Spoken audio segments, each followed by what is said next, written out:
Evening, guys. Going to do a really short lecture tonight, probably no more than 5 minutes.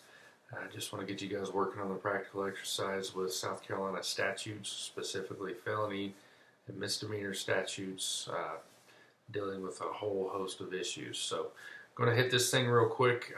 Obviously, not one of the more interesting lessons, but a very important lesson as you understand the discretion that investigators have, as well as a lot of the requirements in statutes themselves in order to charge people with complex crimes. You know, as a patrol officer, things are pretty much black and white.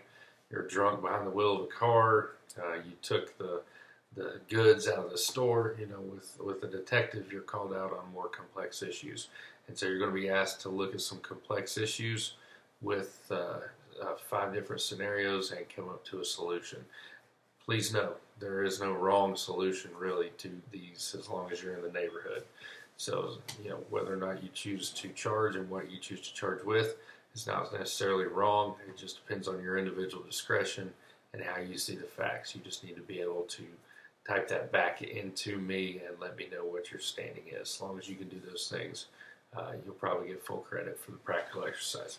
So let's dive right into this. There's really three things I want to talk about with you very briefly before you start making your decisions with what to charge folks with. That is the statutes, the facts of the case, and individual officer discretion. So let's talk about statutes. South Carolina statutes, which you're going to be delving into, are organized by title and chapter.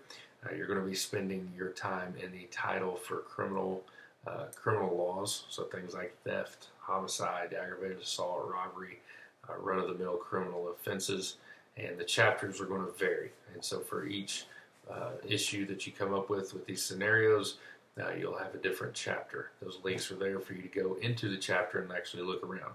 It is not user-friendly. I'm just going to go ahead and tell you, South Carolina's, the way they put their laws up is really hard to navigate, but it is what it is. It's what you're left with. It's what the legislature's given you. You need to do just that. The next thing I want to talk about are actus reus and mens rea. Actus reus, these are probably terms that you remember, hopefully, from CRJ 101. Actus reus would be the guilty act. Mens rea would be the guilty mind. And so sometimes you have laws, most of the times you have laws where you have to have a guilty act and guilty intentions. And if you can prove both of those things, then you have a violation of that law. Sometimes you will have a law that does not need a guilty mind. For example, speeding.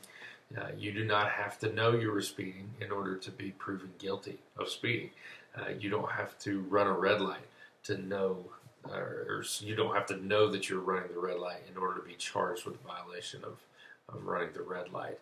And so most of the time, though, we have to have that combination of a guilty act and a guilty mind. For example, you can't unknowingly steal something. If you've got a 2-year-old little baby that grabs something, put it in your pocket in a store, and then you walk out, you shouldn't be charged with shoplifting. You didn't knowingly do that. And so it's those types of things where we're going to be looking at a combination. Most of the laws that you're dealing with as an investigator absolutely have to have the combination of a guilty act and a guilty mind. The next thing I want to talk about are the facts of the case. You're going to have 2 different circumstances that are going to come into play. One's going to be aggravating circumstances. The other is going to be mitigating circumstances.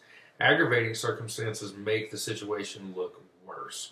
So if we're talking about, I'm driving down the road, my vehicle, and I get into a collision with another vehicle, aggravating circumstances would be things like I had a phone in my hand at the time. Another circumstance would be that I've been previously cited with texting while driving. Okay, now we're starting to look not real good for you.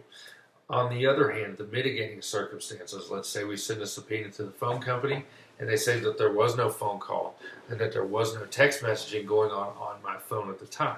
That would be a mitigating circumstance. So those are circumstances that make my actions look less incriminating.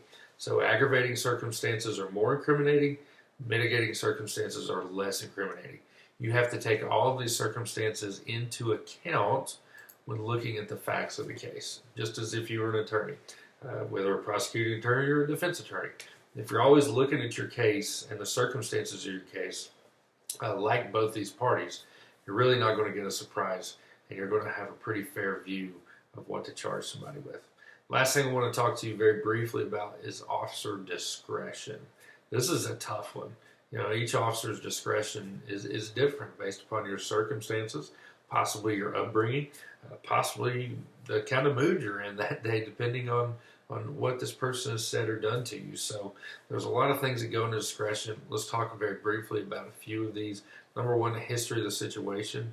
Has this person committed these types of offenses before? Is this somebody you're always dealing with, and this is an opportunity to maybe prove a point, maybe get this person on the street so that they stop victimizing others? Another thing I want to talk about are your subject's behaviors and actions. Are they cooperative? Do they take responsibility for their actions? Do they lie to you? You know, these things are going to affect discretion, and so that stuff's going to be very important. The last thing I want to talk about as far as officer discretion is there a bigger issue at play here in the community or in larger society as a whole. I talked about texting while driving a little bit earlier. This is something that's really, our society is really wanting officers to crack down on. They want officers to enforce this law. And so, you know, that's going to affect your discretion. You may not have a whole lot of sympathy for somebody that's texting while driving and has an accident because you're like, man, how could you not have known about all this? You know, you've seen the ads, you've been educated, and yet you chose to do this, and it's resulted in property loss or even loss of life. And so an officer may say, you know what, I want to make sure to charge you with the heftiest crime I can. And so those are all the different things that are going to go into your decision-making process for this practical exercise. Again, there could be a wrong answer if you're just completely off in left field. For example, it's an assault and you decide to charge them with robbery. Like, whoa, you're not even close here. But I don't see that being the case. So as long as you're in the neighborhood with what it is that you want to charge, there really is no wrong answer here.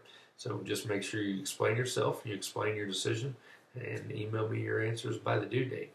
If you've got any questions, best way to get a hold of me this week is definitely going to be by phone. I'm not going to have a whole lot of access to email, and so make sure and get in touch with me via phone, whether text or phone call. But enjoying everything so far, and again, if you need anything, let me know.